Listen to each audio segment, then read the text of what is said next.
አደይ ድራማ ላይ እንግዲህ በክፍል 23 ሁላችሁም እንዳያችሁት ፍቅር አደይን ከቤት አባረርኳት ብላ ነበረ። እንግዲህ በሰው አሳግቼ እንግዲህ ህይወቷን አበለሻሸዋለሁ ብላ አስባ ነበር። እህቷንም በዛው ልክ እንግዲህ አደይ በወጣች ከትንሽ ደቂቃ በኋላ ከቤት አባራት ነበር ማለት ነው።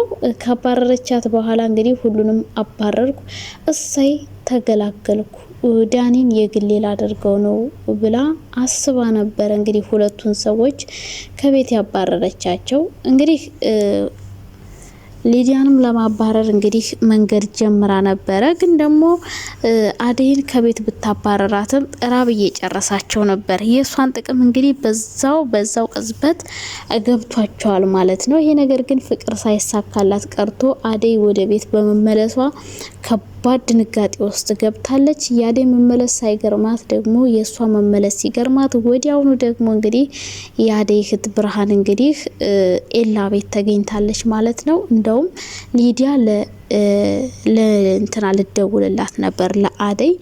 ነገር ግን በወሬ መሀል እንግዲህ ትንሽ በቀጣይ ክፍል የሚለቀቅ ይሆናል ማለት ነው። ይህን ስታይ በተለይ ፍቅር እንዴት እንደምትንጨረጨር መገመት አይከብዳችሁም ማለት ነው። እዚህ ላይ እንግዲህ የፍቅር እጅ አለባት እያሉ ሲጠይቋት ባርኮትና ዳኒ ግን እሷ ልትመልስ አልቻለችም ማለት ነው።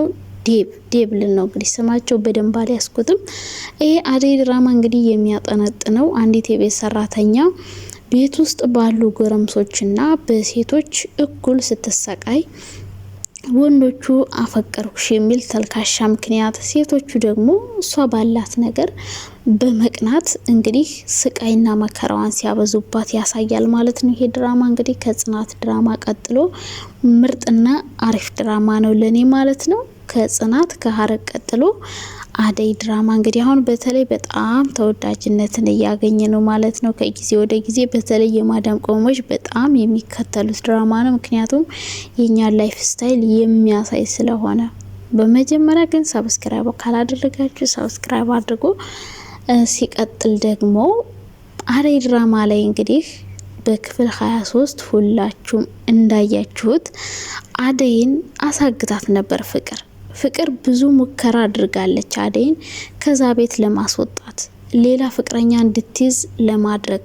ሌላ ፍቅረኛ እንድትይዝ የፈለገችው ለአደይ አስባላት አይደለም፣ ግን ደግሞ ዴብን በጣም ስለምትወደው የራሷ ለማድረግ ስለምትፈልግ እሷን በሌላ ሰው ማስያዝ ትፈልጋለች። ዴብ እሷን በመጥፎ ዓይን እንዲያት ትፈልጋለች እንጂ ለአደይ አስብ አይደለም። በጣም ራስ ወዳድ ሴት ናት እቺ ፍቅር የምትባል ሴትዮና ሊዲያ ልክ እንደ ጽናት ድራማ ላይ እንዳሉት እንደ ቤቲና እንደ ሶሲ እንዴት እንደምጠላቸው በተለይ እቺን ፍቅር ማየት ሁሉንም ያስጠላኝና እንግዲህ ለሷ አስባ ሳይሆን ዴብን እንድትተውላት ፈልጋ ነው። ዴብ እንግዲህ አይወዳትም አያፈቅራትም፣ ግን ደግሞ በግድ የግሏ ለማድረግ ጥረት የምታደርግ ሴት ናት ፍቅር ማለት።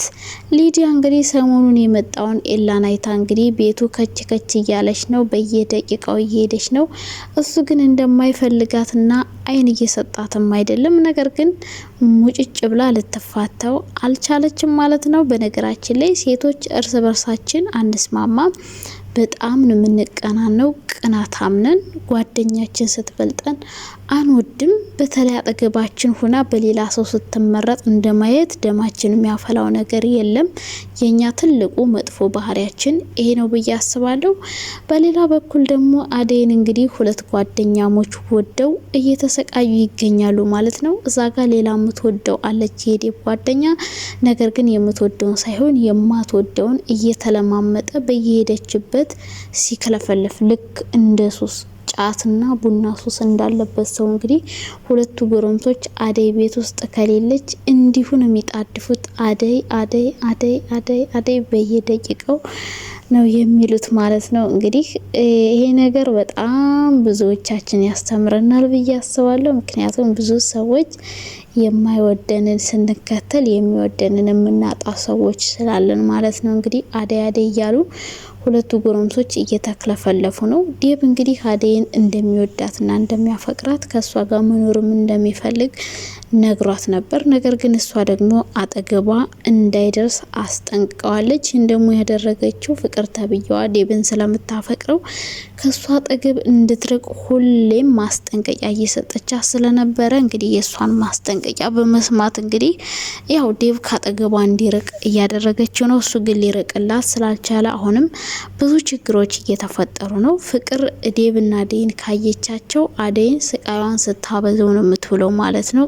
ሙሉ ቁም ስቅሏን ነው የምታበዛው ማለት ነው። እንግዲህ አደይን ያላደረገቻት ነገር የለም ፍቅር ማለት ነው። እንደ ሰው ሳይሆን እንደ አውሬ ነው።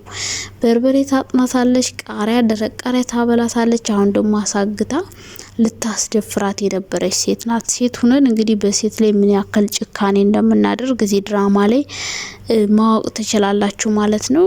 ያው ዴብ አልተዋት ስላለ እልህ ይዟት ፍቅርም እንግዲህ እዛ ቤት እንድትወጣ ብዙ ጥረት እያደረገች ነው።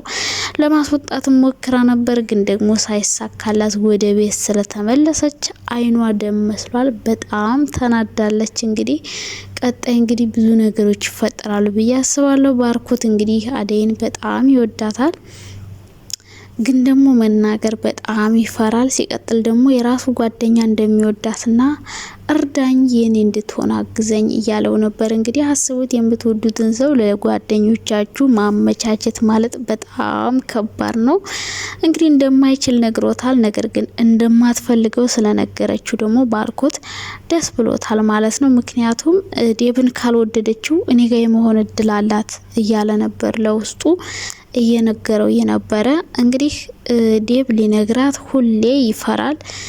ነገር ግን ስላልነገራት እስካሁን ድረስ አደይ እንደሚያፈቅራት አታውቅም። ልክ እንደ እህቱ እንደሚያያት ነው የምታውቀው። እሱ ግን በጣም ነው የሚወዳት። በሌላ ሰው እያስመሰለ ቢነግራትም ሊገባት አልቻለም።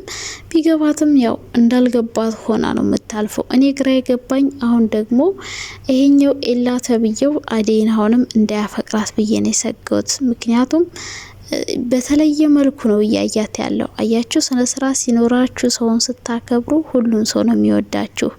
እንግዲህ ቀጣይ ምን እንደሚፈጠር በቀጣይ ክፍል የምናየው ይሆናል። ባርኮት ለአደይ ፍቅሩን ይገልጽላታል። አደይ ምን አይነት ምላሽ ትሰጠዋለች? እህቷን ደግሞ አደይ ስለጠፋችባት በጣም ተጨንቃ ተተባ ነበረ።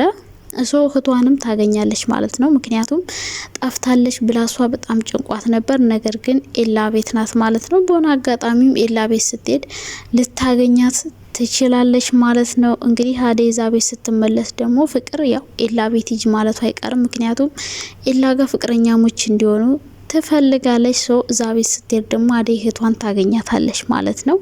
እንግዲህ እህቷ ኤላ ቤት ትቀራለች ማለት ነው። እንደውም የበለጠ አሪፍ ቻንስ አስገኘችላት ማለት ነው። ፍቅር ተብዬዋ እጎዳለሁ ስትል የበለጠ ጠቀመቻት ማለት ነው። ዞሮ ዞሮ በጣም ደስ የሚል ድራማ ነው፣ ያስተምራል። የፍቅር ጭካኔ ቢያናድደኝም ግን ደግሞ ብዙ የሚያስተምር ነገር አለው። ብትከታተሉት በጣም ደስ ይለኛል።